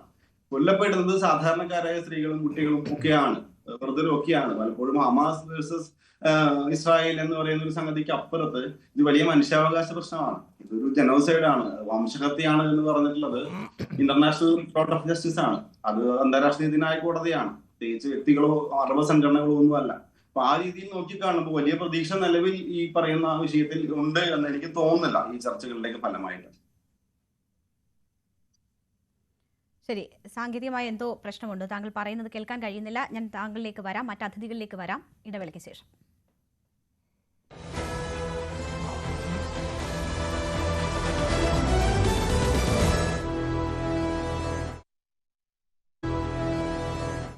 വീണ്ടും ചർച്ചയിലേക്ക്. ശ്രീ രഘുനാഥൻ നായർ, താങ്കൾ ചൂണ്ടിക്കാട്ടിയ കാര്യങ്ങളിൽ സനന്ദ് രേഖപ്പെടുത്തിയ വിമർശനം, അതിൽ താങ്കൾക്ക് മറുപടി പറയാം. ഒപ്പം തന്നെ ഇന്നലെ ഇറാനെ UN-ൽ ട്രംപ് വിശേഷിപ്പിച്ചത് സ്പോൺസർ ഓഫ് ടെറർ എന്നാണ്. അവിടുത്തെ ആണവ നിലയങ്ങൾ എങ്ങനെ ഇല്ലാതാക്കുന്നു, അല്ലെങ്കിൽ അതിനെതിരെ അമേരിക്ക എടുത്ത നടപടികൾ എന്താണ് എന്നത് ട്രംപ് വളരെ അഭിമാനത്തോടു കൂടി പറഞ്ഞു. ഇന്ന് ഇറാൻ പ്രസിഡന്റ് ചോദിക്കുന്നു, ആരാണ് ഗാസയിലെ കൂട്ടക്കുരുതിക്ക് പിന്നിൽ? സിറിയയെ നശിപ്പിക്കുന്നത് ആരാണ്? യമനിൽ അസാൾട്ട് നടത്തുന്നത് ആരാണ് എന്ന് ചോദിക്കുകയാണ് ലോകത്തോട്. അപ്പോൾ ആരാണ് ഇതിനൊക്കെ പിന്നിൽ എന്നതിന് ഒരൊറ്റ ഉത്തരം മാത്രമേ ഉള്ളൂ, അത് ഇസ്രയേലാണ്. ആ ഇസ്രയേലിന് എല്ലാ സഹായവും നൽകുന്നത് അമേരിക്കയാണ്. അവരുടെ വാക്കുകളാണ് ട്രംപിൻ്റെ ഭാഗത്തു നിന്ന് ഇന്നലെ ഉണ്ടായത്. അപ്പോൾ ഇസ്രയേൽ എന്ത് പറയുന്നു അത് ചെയ്തുകൊണ്ട്, ഇസ്രയേലിനെ സംരക്ഷിച്ചുകൊണ്ട്, അവർക്ക് യുദ്ധത്തിനാവശ്യമായ എല്ലാ സഹായവും ചെയ്തുകൊണ്ട് ട്രംപിന് ഏതെങ്കിലും തരത്തിൽ ഈ വിഷയത്തിൽ ഒരു സമാധാന ശ്രമത്തിന് നീക്കം നടത്താൻ കഴിയുമോ? ഇതിനകത്ത് ഇസ്രായേൽ ചെയ്യുന്നതിനെതിരെ ട്രംപിന് യാതൊന്നും ചെയ്യാൻ സാധിക്കുന്നില്ല. ട്രംപ് എന്നല്ല, ഒരു കാലത്തുമുള്ള അമേരിക്കൻ ഗവൺമെന്റ്സിന് ഒന്നും ചെയ്യാൻ സാധിക്കില്ല. കാരണം അമേരിക്കയുടെ എക്കണോമി മുഴുവൻ അമേരിക്കയിലുള്ള ജൂതന്മാരുടെ കയ്യിലാണ്. അവരുടെ ഫെഡറൽ റിസർവ് പോലും കൺട്രോൾ ചെയ്യുന്നത് ജ്യൂസ് ആണെന്നാണ് പറയുന്നത്. അങ്ങനെയുള്ള ഒരുപാട് ഇഷ്യൂസ് കാരണം എക്കാലത്തും ഇസ്രായേൽ എന്തൊക്കെ ചെയ്താലും, ഇപ്പൊ ട്രംപിന് നോബൽ പ്രൈസ് കിട്ടിയാലും കിട്ടിയില്ലെങ്കിലും ഈ കാര്യത്തിൽ ഇസ്രായേലിനെതിരെ ഒരു ശക്തമായ നടപടി, ഇപ്പൊ ഇന്ത്യക്കെതിരെ താരിഫ് കൊണ്ടിരുന്നു, റഷ്യക്കെതിരെ അത് ചെയ്യും ഇത് ചെയ്യും എന്നെല്ലാം പറയുന്നു, ലോകത്തിലുള്ള എല്ലാ രാജ്യങ്ങളെയും ഭീഷണിപ്പെടുത്തുന്നു. ഇസ്രായേലിനെതിരെ 1-2 പ്രാവശ്യം വളരെ സ്ട്രോങ് ആയിട്ടുള്ള ഡിസ്പ്ലഷർ എക്സ്പ്രസ് ചെയ്തു എന്നല്ലാതെ യാതൊരുവിധ നടപടിയും ട്രംപ് എടുത്തിട്ടില്ല, എടുക്കാനും പോകുന്നില്ല. അതൊന്ന്. രണ്ടാമത്തെ കാര്യം, ഇപ്പൊ ട്രംപിന് ലോകത്തിൽ ആദ്യമായിട്ട്, ലോക ചരിത്രത്തിൽ തന്നെ ഒരുപക്ഷെ ആദ്യമായിട്ടായിരിക്കും ചെറിയ ചെറിയ രാജ്യങ്ങൾ പോലും അമേരിക്ക പറയുന്നതിനെ എതിർക്കാൻ തുടങ്ങി. ഇപ്പൊ തന്നെ അറിയാം, യൂറോപ്യൻ യൂണിയൻ മൊത്തമായിട്ട്, നാറ്റോ രാജ്യങ്ങളുടെ മൊത്തമായിട്ട് റഷ്യനെയും ഇന്ത്യനെയും ചൈനയെയും എല്ലാം കൂടെ ഉപരോധിക്കണമെന്നൊക്കെ പറഞ്ഞിട്ട് പല ആളുകളും പറ്റില്ല എന്ന് പറഞ്ഞ് പച്ചയ്ക്ക് പറഞ്ഞ് പുറത്തേക്ക് വന്നു തുടങ്ങി. അപ്പൊ ട്രംപിനെ ആരും അനുസരിക്കുന്നില്ല. ട്രംപിന്റെ ആ ഒരു മേൽക്കോയ്മ, ട്രംപിന്റെ അല്ല, ട്രംപ് നഷ്ടപ്പെടുത്തിയത് അമേരിക്കയുടെ ഒരു മേൽക്കോയ്മയാണെന്നുള്ളത് വ്യക്തമായിട്ട് കാണാം. ട്രംപ് UN പറഞ്ഞത് നേരത്തെ പറഞ്ഞതുപോലെ തന്നെ ഇസ്രായേൽ എന്തൊക്കെയാണോ സീസ് ഫയർ കണ്ടീഷൻസ് പറയുന്നത് അത് തന്നെയാണ് ട്രംപും UN പറഞ്ഞിരിക്കുന്നത്. പിന്നെ ഇറാൻ തീവ്രവാദത്തിന്റെ കേന്ദ്രമാണെന്ന് പറഞ്ഞതില് സത്യം പറഞ്ഞു കഴിഞ്ഞാൽ അതിനകത്തൊരു സത്യമുണ്ട്. കാരണം ഇറാൻ 3 തീവ്രവാദി സംഘടനകളെയാണ് പോറ്റി വളർത്തുന്നത്, ഹമാസും ഹൂത്തികളും ഹിസ്ബുള്ളയും. അതില് പിന്നെ സിറിയനെ ഏറ്റവും കൂടുതൽ ആക്രമിച്ചത് ഇസ്രായേൽ മാത്രമല്ല. ഇസ്രായേൽ ആക്രമിച്ചിട്ടുണ്ട്, സൗദി അറേബ്യ ആക്രമിച്ചിട്ടുണ്ട്, അമേരിക്ക ആക്രമിച്ചിട്ടുണ്ട്, റഷ്യ ആക്രമിച്ചിട്ടുണ്ട്. നമ്മൾ ആ സിറിയയുടെ പ്രശ്നങ്ങളുടെ ഒരു ഹിസ്റ്ററി എടുത്ത് നോക്കുകയാണെങ്കിൽ ഒരുമാതിരി എല്ലാവരും സിറിയയുടെ മണ്ടയ്ക്ക് പോയിട്ട് കുതിര കയറിയിട്ടുണ്ട്. പിന്നെ യമനിൽ ഏറ്റവും കൂടുതൽ ആക്രമണം നടത്തിയിട്ടുള്ളത് ഇസ്രായേലും സൗദി അറേബ്യയുമാണ്. അതിപ്പോഴും നടന്നുകൊണ്ടിരിക്കുന്നത്. ഞാൻ നേരത്തെ പറഞ്ഞത് തന്നെ ഞാൻ റിപ്പീറ്റ് ചെയ്യുന്നു. 3.5 ലക്ഷം യമനികളെയാണ് സൗദി അറേബ്യ ഒറ്റയ്ക്ക് കൊന്നൊടുക്കിയിട്ടുള്ളത്. അപ്പൊ ഇതൊന്നും നമ്മൾ ചർച്ച ചെയ്യുന്നില്ല. ട്രംപും ഇതിനെ കുറിച്ചൊന്നും പറയുന്നില്ല. കാരണം ട്രംപ് എന്ന് പറഞ്ഞു കഴിഞ്ഞാല് എല്ലാ അറബ് രാജ്യങ്ങളെയും പിണക്കാതെ ഒരു ബാലൻസിങ് ആക്ട് ഈ ഒരു കാര്യത്തിലെങ്കിലും സ്വീകരിക്കാനായിട്ട് ശ്രമിക്കുന്നുണ്ട്, പ്രത്യക്ഷത്തിലല്ലാന്നുണ്ടെങ്കിലും. ഇറാനെ പറയുന്നതെന്ന് പറഞ്ഞു കഴിഞ്ഞാല്, കാരണം UN ചോദ്യം വരും, ഇറാൻ തന്നെ എഴുന്നേറ്റ് എന്ന് ചോദിക്കും, ഞങ്ങൾ നിങ്ങളെ ഒന്നും ചെയ്തില്ലല്ലോ, പിന്നെന്തിനാണ് നിങ്ങൾ ഇവിടെ വന്ന് ബോംബിട്ടതെന്നൊരു ചോദ്യം വരും. അപ്പൊ അതിന്റെ ഒരു മുൻകൂർ ജാമ്യമായിട്ടാണ് ഇറാൻ തീവ്രവാദത്തെ വളർത്തുന്ന രാജ്യമാണ് എന്നൊക്കെ പറഞ്ഞിട്ട് ട്രംപ് ഒരു പ്രസ്താവന നടത്തുന്നത്. ഈ 27-ാം തീയതി വരെ ഈ വാദപ്രതിവാദങ്ങൾ നടക്കുമല്ലോ. അപ്പം ട്രംപ് അയാളുടെ ഒരു സ്റ്റാൻഡ് അവിടെ ഉണ്ടാക്കിയതാണ്, കൃത്യമായിട്ട് ഉണ്ടാക്കിയതാണ്. പിന്നെ നേരത്തെ ശ്രീ മോഹൻ വർഗീസ് പറഞ്ഞത് ട്രംപിന്റെ നമ്മുടെ ഈ H-1B വിസയുടെ കാര്യത്തിലൊക്കെ $1 ലക്ഷം ആക്കിയെന്ന് പറഞ്ഞാൽ ഏകദേശം 88 ലക്ഷം രൂപയൊക്കെ ആക്കിയെന്ന് പറയുമ്പോൾ അവിടെ ഇന്ത്യക്ക് അദ്ദേഹം പറഞ്ഞ പോലെ തന്നെ ഓപ്പർച്യൂണിറ്റി ഒരുപാട് കൂടുതലാണ്. ട്രംപിന് ഒരു ഫാർ സൈറ്റ് ഇല്ല എന്ന് വേണം നമ്മൾ മനസ്സിലാക്കേണ്ടത്. ട്രംപിന്റെ ആദ്യത്തെ ടെന്യൂർ വളരെ പീസ്ഫുൾ ആയിരുന്നു, വളരെ നന്നായിട്ട് പോയി. ട്രംപിന് അറിയാം ഇത് അവസാനത്തെ ടെന്യൂറാണ്. കാരണം അമേരിക്കയിലെ നിയമപ്രകാരം 2 പ്രാവശ്യത്തിൽ കൂടുതൽ ഒരു വ്യക്തിക്ക് അമേരിക്കയുടെ പ്രസിഡന്റ് ആവാനായിട്ട് പറ്റില്ല. ഇനി ഒരു 3-3.25 വർഷം ഉള്ളത് ഫൈനൽ ആണ് എന്നുള്ളത് ട്രംപിന് അറിയാം. അപ്പൊ ഈ 3-3.25 വർഷം കൊണ്ട് ട്രംപിന്റെ സ്വന്തമായിട്ടുള്ള ബിസിനസ് താല്പര്യങ്ങൾ നടത്തിയെടുക്കുക. ട്രംപിന് കുറെ പിള്ളേരുണ്ട്. അപ്പൊ പിള്ളേർക്കെല്ലാം വേണ്ടിയിട്ടുണ്ട് അമേരിക്കൻ ഗവൺമെന്റിന്റെ പവർ എല്ലാം ഉപയോഗിച്ചുകൊണ്ട് പാകിസ്ഥാനിൽ നിന്നും എല്ലാ രാജ്യങ്ങളും ഇതുമായിട്ട് നേടിയെടുക്കുക. ഈ ഒരൊറ്റ പേഴ്സണൽ അജണ്ട മാത്രം വെച്ചുകൊണ്ടാണ് ട്രംപ് ഇപ്പോ മുന്നോട്ട് പോകുന്നത്. പിന്നെ നമ്മൾ നോക്കുകയാണെന്നുണ്ടെങ്കിൽ വേറെ കാര്യം എന്ന് പറഞ്ഞു കഴിഞ്ഞാല് ട്രംപിന്റെ ഇതുപോലെ പിന്നെ ഓരോ യുദ്ധത്തിന്റെ സെലൻസ്കിയെ വിളിച്ചിട്ട് ഭീഷണിപ്പെടുത്തി റഷ്യക്ക് കീഴടങ്ങാനാണ് ആദ്യം അമേരിക്കയിൽ വൈറ്റ് ഹൗസിൽ വിളിച്ചിരുത്തിയിട്ട് അയാളെ അധിക്ഷേപിച്ചത്. അവസാനം സെലൻസ്കി അവിടുന്ന് പിണങ്ങി ഇറങ്ങി പോവായിരുന്നു. അങ്ങനെ ആയി കഴിഞ്ഞപ്പോഴത്തേന് സെലൻസ്കിയുടെ ഏറ്റവും വലിയ ഒബ്ജക്ഷൻ എന്ന് പറഞ്ഞു കഴിഞ്ഞാൽ ട്രംപ് പറഞ്ഞു റഷ്യ ഇതുവരെ പിടിച്ചെടുത്ത ഭാഗങ്ങൾ മുഴുവൻ യുക്രൈൻ റഷ്യക്ക് സറണ്ടർ ചെയ്യണം എന്ന് പറഞ്ഞു.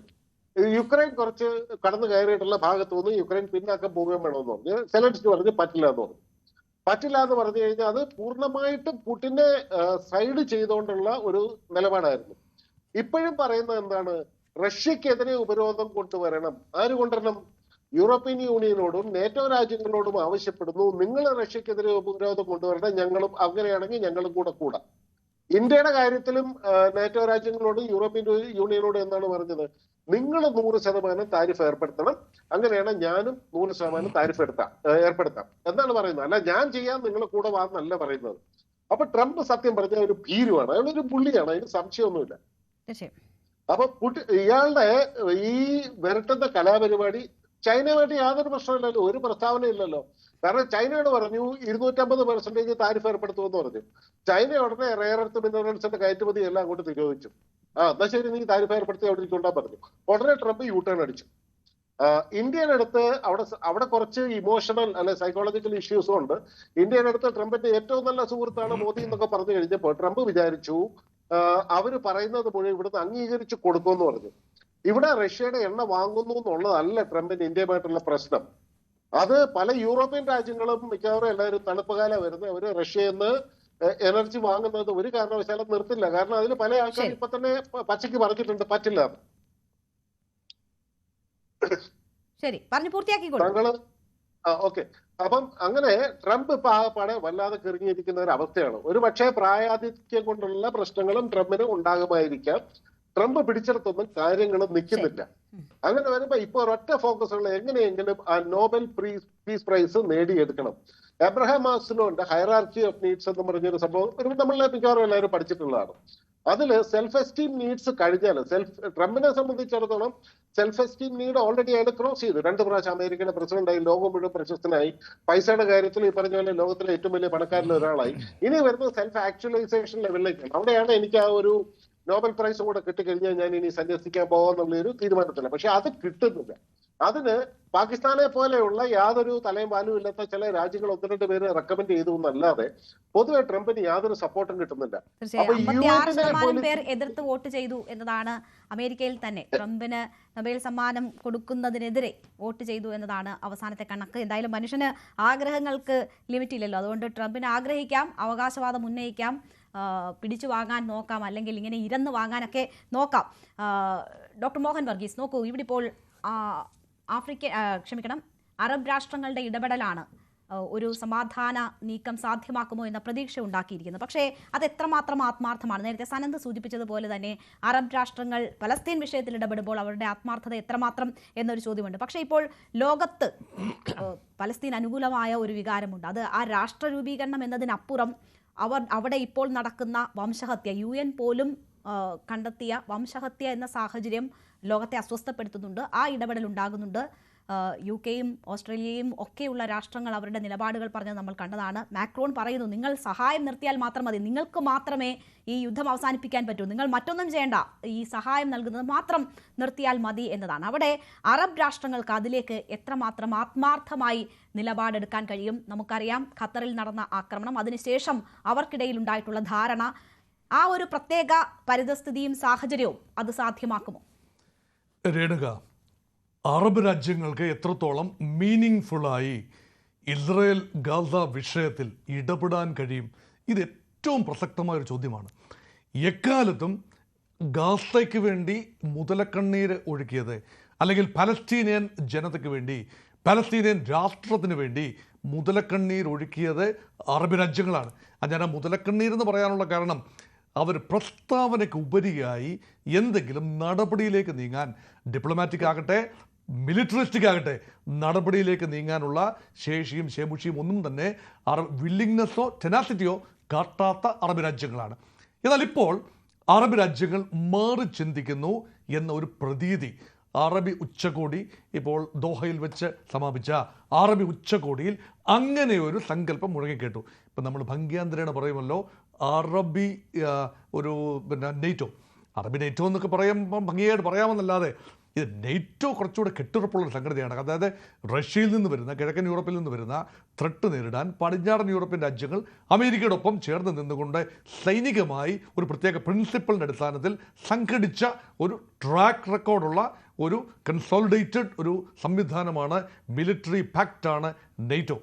പക്ഷേ അറബികൾക്ക് ഇടയിലുള്ള വൈരുദ്ധ്യം, അത് ചരിത്രപരമായി എക്കാലത്തും the Kings in the armour revealed, അത് പല സമയത്ത് അത് മാനിഫെസ്റ്റ് ചെയ്തിരുന്നു. ഇപ്പോൾ അത് ഒരു ബ്രേവ് ഫേസ് ആണ്. അതിൻ്റെ ഭാഗമായി 2 രാജ്യങ്ങൾ മുന്നോട്ട് വന്നിരിക്കുന്നു. One is Egypt and the other one is Saudi Arabia. ഇപ്പം നോക്കൂ, സൗദി അറേബ്യ ഇപ്പോൾ ഒരു മാറ്റത്തിൻ്റെ ഒരു വലിയ കൊടുങ്കാറ്റ് തന്നെ ഇവിടെ നടക്കുകയാണ്. സൗദി അറേബ്യയുടെ കിരീടാവകാശി മുഹമ്മദ് ബിൻ സൽമാൻ, അദ്ദേഹം സൗദിക്കുള്ളിൽ വലിയ പരിഷ്കാരങ്ങൾ നടത്തുന്നു, സൗദിയെ സ്ട്രാറ്റജിക്കായി പൊസിഷൻ ചെയ്യുന്നു, സൗദിയുടെ പഴയ വഹാബി കടുംപിടുത്തങ്ങളെല്ലാം മാറ്റിവെച്ചുകൊണ്ട് സൗദിക്ക് വേണ്ടി ഒരു പുതിയ ഒരു പന്ഥാവ് വിട്ട് തുറക്കുകയാണ്. പക്ഷേ അദ്ദേഹത്തിന് ലിമിറ്റേഷൻസ് ഉണ്ട്. കാരണം സൗദി അറേബ്യയുടെ ഇൻവെസ്റ്റ്മെൻറ്റ്സിൻ്റെ നല്ല പങ്കും സൗദിക്ക് വെളിയിലാണ്, അമേരിക്കയിലുള്ളിലാണ്. അപ്പോൾ അമേരിക്കയെ പൂർണ്ണമായി പിണക്കിക്കൊണ്ട് ഒരു കാര്യം മുന്നോട്ട് കൊണ്ടുപോകാൻ സാധിക്കില്ല. അതുകൊണ്ടാണ് അമേരിക്കയുടെ കൂടെ പ്രേരണയാലാണ് അബ്രഹാമിക് കരാറുകൾ ഇസ്രയേലുമായി ഒപ്പുവെക്കുന്നതിൻ്റെ തൊട്ട് മുൻപുള്ള ഒരു സന്നിഗ്ധ ഘട്ടത്തിലാണ് ഹമാസിൻ്റെ ആക്രമണം ഇസ്രയേലിൽ ഉണ്ടായത്. സൗദി പിൻവാങ്ങിയത് അതുകൊണ്ടാണ്. ഇപ്പോഴിതാ ദോഹയിൽ, ഖത്തറിൽ ആക്രമണം നടന്നിരിക്കുന്നു ഇസ്രയേലിൻ്റെ വക.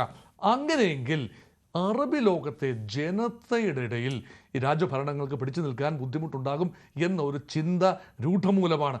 അങ്ങനെയെങ്കിൽ പ്രോ ആക്റ്റീവായി ചിന്തിക്കണം. ആ ഒരു ഭാഗം മുന്നിൽ വെച്ചുകൊണ്ടാണ് സൗദി അറേബ്യ പാകിസ്ഥാനുമായി, ഒട്ടും നമ്മൾ പ്രതീക്ഷിച്ചില്ല, ഇന്ത്യയെ ഞെട്ടിച്ചുകൊണ്ട് തന്നെയാണ് പാകിസ്ഥാനുമായി ഒരു മിലിറ്ററി കരാറിൽ എത്തിച്ചേർന്നത്.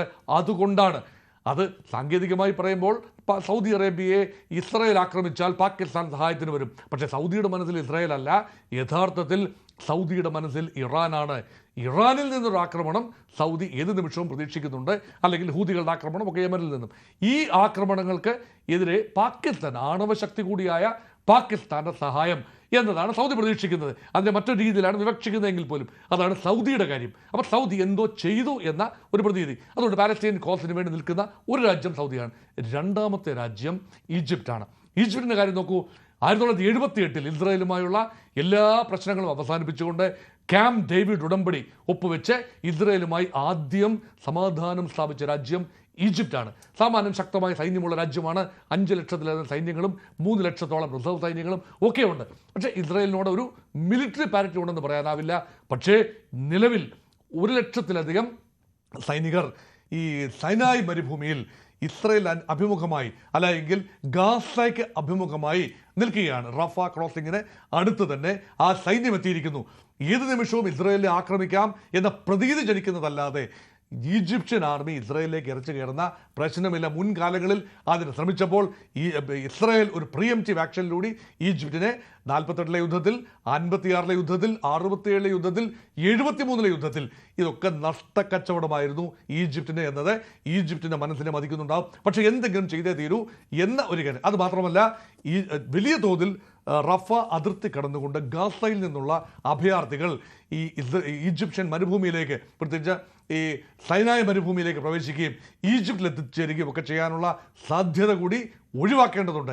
ഇതെല്ലാം ഈ രണ്ട് രാജ്യങ്ങൾ അതോടൊപ്പം GCC ഇപ്പോൾ വളരെ വലിയ ആലോചനയിലാണ്. ഏതെങ്കിലും സമയത്ത് ഇസ്രായേലിൽ നിന്നും ഇനിയൊരു ആക്രമണം ഉണ്ടായാലോ, അമേരിക്കയുടെ സൈനിക താവളങ്ങൾ ഉണ്ടെങ്കിൽ പോലും എത്രത്തോളം സുരക്ഷയുണ്ട്? അങ്ങനെയാണെങ്കിൽ ഏറ്റവും വലിയ അമേരിക്കൻ സൈനിക താവളമുള്ള ദോഹയിലെ അടുത്താണ് ഇസ്രായേൽ ബോംബ് ചെയ്തത്.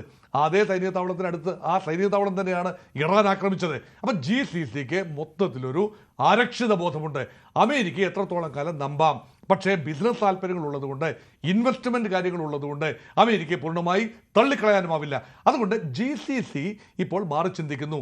അത് ട്രംപ് മനസ്സിലാക്കുന്നു, അമേരിക്ക മനസ്സിലാക്കുന്നു. ട്രംപ് ചാഞ്ചാടി കളിക്കും, പക്ഷേ അമേരിക്ക അത് മനസ്സിലാക്കുന്നത് കൊണ്ട് അറബ് രാജ്യങ്ങളുടെ കൂട്ടുപിടിച്ചുകൊണ്ട് അമേരിക്ക പറയുന്നതനുസരിച്ച് അറബ് രാജ്യങ്ങൾ, അമേരിക്ക തിരഞ്ഞെടുക്കുന്ന ഖത്തറിനെയും ഈജിപ്തിനെയും ഒക്കെ പോലെയുള്ള അറബ് രാജ്യങ്ങൾ ചേർന്നുകൊണ്ട് ഗാസയുടെ വിഷയത്തിൽ ഒരു സമാധാന ഉടമ്പടി ഒപ്പിടാം, അല്ലെങ്കിൽ അതിലേക്ക് എത്തിച്ചേരാം. അതിന് അമേരിക്ക നേരിട്ട് ഇസ്രായേലിനെ പ്രേരിപ്പിക്കുകയും അറബ് രാജ്യങ്ങളെല്ലാം ചേർന്നുകൊണ്ട് ഗാസയുടെ പുനരുദ്ധാനം പദ്ധതി അത് നേരത്തെ വന്നതാണ്. അറബി ഒരു പാക്കേജ് വന്നതാണ്. അത് പാതി വഴിയിൽ നിലച്ചുപോയി. പിന്നീട് അതിനു മുമ്പ് തന്നെ ട്രംപിൻ്റെ റിവേറ പാക്കേജ് വന്നു. ഇതെല്ലാം തന്നെ ഒരു റിട്ടറിക് എന്നതല്ലാതെ, ഒരു അക്കാഡമിക് താല്പര്യങ്ങളല്ലാതെ യഥാർത്ഥത്തിൽ വയബിളായ ഫോർമുല ഒന്നുമില്ല. പക്ഷെ ഒരു കാര്യം ഉറപ്പാണ്, ഇസ്രായേലിനെ നിയന്ത്രിക്കാൻ ഇപ്പോഴത്തെ നിലയിൽ അമേരിക്കയ്ക്കും കഴിയുന്നില്ല. അമേരിക്കയ്ക്ക് സാധിക്കേണ്ടതാണ്, പക്ഷേ അതിനുള്ള ഒരു പൊളിറ്റിക്കൽ വിൽ ഇപ്പോഴും അമേരിക്ക കാട്ടുന്നില്ല. ആകമാനം ഒറ്റപ്പെട്ടിരിക്കുന്നു. അമേരിക്കയും ഇസ്രായേലും ലോക മനസാക്ഷിക്ക് മുമ്പിൽ വൻപൻ ഒറ്റപ്പെടലാണ് സംഭവിച്ചിരിക്കുന്നത്. ഏതാണ്ട് ഇവിടെ യുണൈറ്റഡ് നേഷൻസിലെ 193 രാജ്യങ്ങളിൽ 157ഓളം രാജ്യങ്ങൾ ഓപ്പണായി പാലസ്തീനിയൻ കോസിനോടൊപ്പം നിൽക്കുകയാണ്. അവരെന്തെങ്കിലും ചെയ്യുമെന്നല്ല, അവരുടെ അഭിപ്രായം പറഞ്ഞു കഴിഞ്ഞു. അതിനർത്ഥം ഏതാണ്ട് 10 രാജ്യങ്ങൾ മാത്രമേ ഉള്ളൂ ഓപ്പണായി പലസ്തീൻ കോസിനെ എതിർക്കുന്നത്. മറ്റു രാജ്യങ്ങൾ വിട്ടുനിൽക്കുന്നു. അങ്ങനെ വരുമ്പോൾ there is A near consensus. അമേരിക്കയും ഇസ്രായേലും ഒഴിച്ചുള്ള, അർജന്റീന, അങ്ങനെ കുറച്ച് രാജ്യങ്ങൾ ഒഴിച്ചുള്ള മറ്റ് രാജ്യങ്ങളുടെ ഒരു കൺസെൻസസ് അവിടെ വരുന്നു. പക്ഷേ ആ കൺസെൻസസ് മതിയാവുമോ പലസ്തീൻ സാധ്യമാകാൻ?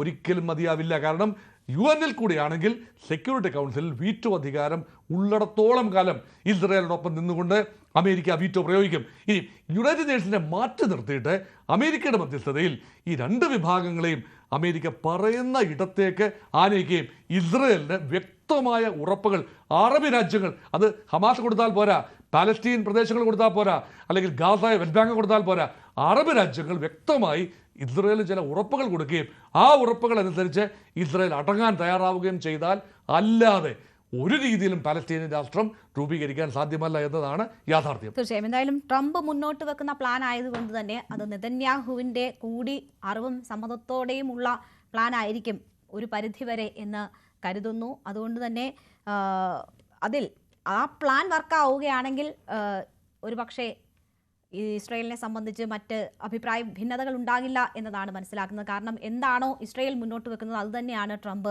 ആവർത്തിക്കുന്നത്. ശ്രീ സനന്ദ്, ഇവിടെ ഇപ്പോൾ ട്രംപ് ഓരോ വിഷയങ്ങളിലും ഇടപെടുന്നത് അദ്ദേഹത്തിൻ്റെ വ്യക്തിപരമായ താല്പര്യങ്ങളുടെ കൂടി പുറത്താണ് എന്ന് നമുക്ക് മനസ്സിലാകും. അത് ഇന്ത്യ പാകിസ്ഥാൻ വിഷയത്തിൽ പാകിസ്ഥാൻ അനുകൂലമായുള്ള സ്വീകരിക്കുന്ന നിലപാട് പോലും അദ്ദേഹത്തിൻ്റെ ബിസിനസ് താല്പര്യങ്ങൾക്കനുസരിച്ചാണ്. റഷ്യ യുക്രൈൻ വിഷയത്തിൽ യുക്രൈൻ അനുകൂലമായി നിലപാട് സ്വീകരിക്കുകയും അതിൽ ഇടപെടാൻ ശ്രമിക്കുന്നതും അവിടുത്തെ ധാതു സമ്പത്ത് ലക്ഷ്യമാക്കിയാണ്. അങ്ങനെ ഓരോ വിഷയത്തിലും ട്രംപ് എന്ന രാഷ്ട്രീയ നേതാവിനും ബിസിനസ്മാനും ഓരോ താല്പര്യങ്ങളുണ്ട്. അതിൻ്റെ കൂടി അടിസ്ഥാനത്തിലാണ് അദ്ദേഹം നിലപാടുകൾ സ്വീകരിക്കുന്നതെന്നാണ് മനസ്സിലാക്കുന്നത്. ഗസയെ സംബന്ധിച്ച് എന്താണ് അദ്ദേഹത്തിൻ്റെ ടൂറിസം സ്വപ്നം എന്നത് നമ്മൾ ആദ്യമേ കേട്ടതാണ്. ഇപ്പോൾ ട്രംപ് ആ വിഷയത്തിൽ ഇടപെടുന്നു. ട്രംപിന് മാത്രമേ ഇടപെടാനും പരിഹാരം കാണാനും കഴിയൂ എന്ന് വരുമ്പോൾ അത് തികച്ചും ഏകപക്ഷീയം തന്നെ ആയിരിക്കുമോ? അത് ട്രംപിൻ്റെ താല്പര്യങ്ങൾ കൂടി സംരക്ഷിക്കുന്നതായിരിക്കുമോ? ഈ വിഷയത്തിൽ കഴിഞ്ഞ ദിവസത്തെ ഐക്യരാഷ്ട്രസഭയിൽ നടന്നിട്ടുള്ള ചർച്ചയിൽ ഫ്രഞ്ച് പ്രസിഡന്റ് മാക്രോൺ പറഞ്ഞ വാചകം തന്നെയാണ്, ഈ വിഷയത്തിൽ എന്തെങ്കിലും ചെയ്യാൻ സാധിക്കുന്നത് ട്രംപിന് മാത്രമാണ് എന്നാണ് മാക്രോൺ പറഞ്ഞിട്ടുള്ളത്. അത് തന്നെയാണ് ഇവിടെയും പ്രസക്തമായിട്ടുള്ള കാര്യം. ഇസ്രായേലിനെ നിലയ്ക്ക് നിർത്താനായി അല്ലെങ്കിൽ ഈ ആക്രമണം നിർത്താനായി ട്രംപിനെ കൊണ്ടാണ് സാധിക്കുകയുള്ളൂ. അതിന് രണ്ട് കാര്യങ്ങളുണ്ട്. ട്രംപ് അതിന് മുതിരുമോ എന്നുള്ളതാണ് ഒന്നാമത്തെ ചോദ്യം. രണ്ട്, ട്രംപ് അതിന് മുതിർന്നു കഴിഞ്ഞാൽ ഇസ്രായേൽ അതിനെ അനുസരിക്കുമോ എന്നുള്ളതാണ് രണ്ടാമത്തെ കാര്യം എന്ന് പറയുന്നത്. ഒന്നാമത്തെ കാര്യം, ട്രംപ് ഒരുപക്ഷെ വെടിനിർത്തലിനായി ഇസ്രായേലിനോട് ആവശ്യപ്പെടാം. അതിനുള്ള വിദൂരമായിട്ടുള്ളൊരു സാധ്യതയുള്ളത് നമ്മൾ നേരത്തെ പറഞ്ഞ പോലെ തന്നെ ഇക്കണ്ട 7ഓളം പ്രശ്നങ്ങൾ സോൾവ് ചെയ്തു എന്ന് അവകാശപ്പെടുകയും വലിയ രീതിയിൽ ഈ പറയുന്ന നോബൽ പ്രൈസിനായിട്ട് പല രാഷ്ട്രങ്ങളുടെ മേലും സമ്മർദ്ദം ചെലുത്തുകയും ഒക്കെ ചെയ്തിട്ടും കിട്ടാത്ത ഒരു നോബൽ പ്രൈസിനുള്ള അവസാനത്തെ തുറുപ്പുചീട്ടായിട്ട് പക്ഷെ ട്രംപിനെ നമുക്ക് പ്രെഡിക്റ്റ് ചെയ്യാൻ പറ്റില്ല. ട്രംപ് ഒരു പ്രഹേളികയാണ്. ട്രംപ് ഇത്തരത്തിൽ പ്രവർത്തിക്കുന്നു, ചിന്തിക്കുന്നു, പറയുന്നു എന്നൊന്നും അന്താരാഷ്ട്ര ചിന്തയിൽ തത്വചിന്തയിൽ ഒന്നും വരുന്ന തിയറികൾക്ക് അപ്പുറത്തുള്ള ഒരു മനുഷ്യനാണ് ട്രംപ് എന്ന് പറയുന്നത്. ട്രംപ് ഒരുപക്ഷെ ഈ പറയുന്ന നോബൽ പ്രൈസിനായിട്ടുള്ള അവസാനത്തെ ട്രംപിന്റെ കാർഡായിട്ട് ഒരുപക്ഷെ ഇസ്രായേലിന്റെ മേൽ സമ്മർദ്ദം ചെലുത്താം. അങ്ങനെയുള്ള ഒരു വിദൂരമായിട്ടുള്ള സാധ്യത അവിടെയുണ്ട്. അപ്പൊ ഒരു ചോദ്യം, അത്തരത്തിലൊരു സമ്മർദ്ദം ചെലുത്തി കഴിഞ്ഞാൽ അത് എത്ര കണ്ട് ഇസ്രായേൽ ഉൾക്കൊള്ളും എന്നുള്ളതാണ്. കാരണം നെതന്യാഹുവിന്റെ ഒരു നിലവിലുള്ള സാഹചര്യം, അമേരിക്കൻ പൊളിറ്റിക്സിനകത്ത് ഉള്ള നേരത്തെ എല്ലാവരും പറഞ്ഞ പോലെയുള്ള ജൂത ലോബിയുടെ അല്ലെങ്കിൽ ഇസ്രായേലിനുള്ള ഒരു പിന്തുണ, അത്തരം വിഷയങ്ങൾ പ്രധാനപ്പെട്ട ഒരു കാര്യമാണ്. പക്ഷെ അവിടെയും ശ്രദ്ധിക്കേണ്ട ഒരു കാര്യം, അമേരിക്കയ്ക്ക് അകത്തും ഇപ്പോൾ ഒരുപാട് പ്രോ പാലസ്തീനിയൻ മൂവ്മെന്റ്സ് ഉണ്ടായി വരുന്നുണ്ട്. കാരണം ഒരു മനുഷ്യാവകാശ പ്രശ്നം എന്ന രീതിയിലുള്ള സമ്മർദ്ദങ്ങളുണ്ട്. പക്ഷേ ട്രംപിനെ പോലുള്ള ഒരാള് ഇത്രത്തോളം സാധിക്കുന്നു എന്നുള്ളത് മറ്റൊരു വിഷയം കൂടിയാണ് എന്നുള്ളതാണ്. ഞാൻ കാണുന്ന വിദൂരമായിട്ടുള്ള ഒരു സംഗതി എന്ന് പറയപ്പെടുന്നത് ഒരുപക്ഷെ അപ്രതീക്ഷിതമായി ട്രംപ് ഇതെല്ലാം അവസാനിപ്പിക്കാനായി ആവശ്യപ്പെടാം. കാരണം നോബൽ പ്രൈസ് എന്ന് പറയുന്ന ഒരു വിദൂര സ്വപ്നത്തിനായിട്ടുള്ള ഒരു സംഗതിയാണ്. അത് തീർത്തും തള്ളിക്കളയാൻ പറ്റില്ല. കാരണം ട്രംപിന്റെ എല്ലാ കാര്യങ്ങളും പ്രവചനത്തിന് അപ്പുറത്തായ ഒരു ബിഹേവിയർ ആണ്. നേരത്തെ ആരോ പറഞ്ഞ പോലെ തന്നെ ട്രംപിന് ഇനി കൈവരിക്കാൻ ബാക്കിയുള്ളത് സമാധാനത്തിലുള്ള നോബൽ സമ്മാനമാണ് എന്നുള്ളതാണ്. പലപ്പോഴും മുൻ പല അമേരിക്കൻ പ്രസിഡന്റുമാർക്കും അത് കിട്ടിയിട്ടുമുണ്ട്. പലരും അതിന് അർഹരാണോ എന്നുള്ള ചോദ്യമൊക്കെ പലപ്പോഴും ഉന്നയിക്കാറുമുണ്ട്. അത്തരം ഒരു സാധ്യത കൂടി മാത്രം ഞാൻ അതിൽ കാണുന്നു.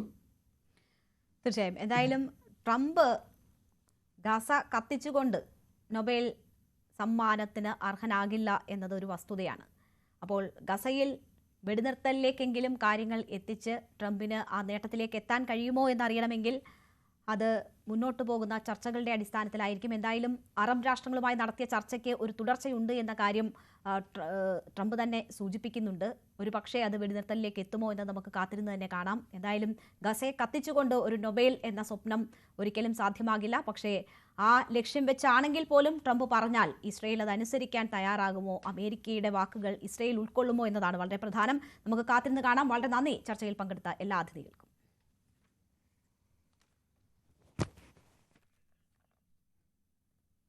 ഇടവേളയ്ക്ക് ശേഷം ന്യൂസ് at 9 കാണാം. നമസ്കാരം.